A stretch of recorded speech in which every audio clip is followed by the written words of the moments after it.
ಹೂಗಾರ್ ಅವರ ಹುಟ್ಟುಹಬ್ಬ. ನಾವು ಒಂದು ಮಾತು ಹೇಳಕ್ ಇಷ್ಟಪಡ್ತೀನಿ ನಿಮ್ಮೆಲ್ಲರಿಗೂ. ಇವತ್ತು ನಾವು ತಾಯಿ ತಂದೆ ಬಂಧು ಬಳಗ ಹೆಂಡ್ರು ಮಕ್ಕಳು ಎಲ್ಲರನ್ನು ಬಿಟ್ಟು ಇವತ್ತು ನಿಮಗೆ ಖುಷಿ ಪಡ್ಸಕ್ಕಂತ ನಾವು ಇಷ್ಟು ದೂರ ಬಂದಿರ್ತೀವಿ. ನಿಜವಾಗ್ಲೂ ನಮಗೆಲ್ರಿಗೂ ಕೂಡ ತಾಯಿ ತಂದೆಯಾಗಿ ಅಣ್ಣ ತಮ್ಮಂದರಾಗಿ ಇವತ್ತು ನಿಮ್ಮಗಳ ಜೊತೆಯಾಗಿ ನಾವು ಹುಟ್ಟುಹಬ್ಬ ಆಚರಣೆ ಮಾಡ್ಕೊಳ್ತೀವಿ ಅಂದ್ರ ಅದು ನಿಜವಾಗ್ಲೂ ನಮ್ಮಂತ ಪುಣ್ಯ ಯಾರು ಇಲ್ಲ ಅಂತ ಅನ್ಕೊಳ್ತೀನಿ ನಾನು. ಇವತ್ತ ಅಮಳೂರು ಗ್ರಾಮದೊಳಗ ಜಾನಪದ ಲೋಕದೊಳಗೆ ಆಕ್ಚುಲಿ ಶಿವ ಹೂಗಾರ್ ಅವರು ಇತ್ತೀಚೆಗೆ ಹೊಸದಾಗಿ ಎಂಟ್ರಿ ಆಗಿದ್ದಾರೆ ಜಾನಪದ ಲೋಕಕ್ಕ. ಬಹುತೇಕ ಅವನೇ ಹೇಳ್ತಿರ್ತಾನೆ ಎಷ್ಟೋ ಸಲ, ಸರ್ ನಾನು ಆರ್ಕೆಸ್ಟ್ರಾ ಆಕ್ಚುಲಿ ಫಸ್ಟ್ಗೆ ಬಂದಾಗ ಆರ್ಕೆಸ್ಟ್ರಾ ಕೈ ಯಾವಾಗಲೂ ನಡಕ್ತಾ ಇರ್ತಾನ, ಫೀಲ್ ಆಗ್ತಾ ಇರ್ತಾನ ಅವನು.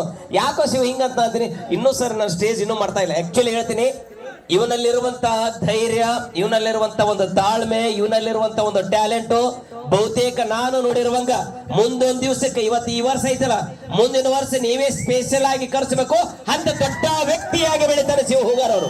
ಜವಾರಿ ಭಾಷೆದೊಳಗೆ ಒಂದು ಮಾತು ಹೇಳ್ಬೇಕಂದ್ರ, ಇಂಥ ವೇದಿಕೆ ಕೈ ನಡುಗ್ತಾವ ಮೊದಲ ಅದಕ್ಕೆ ಏನಂತಿದ್ದೇವೆ ಅಂದ್ರೆ ನಾವು ಥಂಡಿ ಜ್ವರ ಬರ್ತದ ಅಂತಿದ್ದೇವೆ.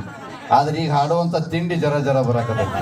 ಇದು ನಮ್ಮ ಉತ್ತರ ಕರ್ನಾಟಕ ಭಾಷೆ. ನಿಜವಾಗ್ಲು ಬಹುತೇಕವಾಗಿ ಮುಂಚೆ ಒಂದು 2-3 ವೇದಿಕೆಯನ್ನ ಕಲ್ಪಿಸ್ಕೊಂಡಿರ್ಬೇಕು ಆರ್ಕೆಸ್ಟ್ರಾದೊಳಗ.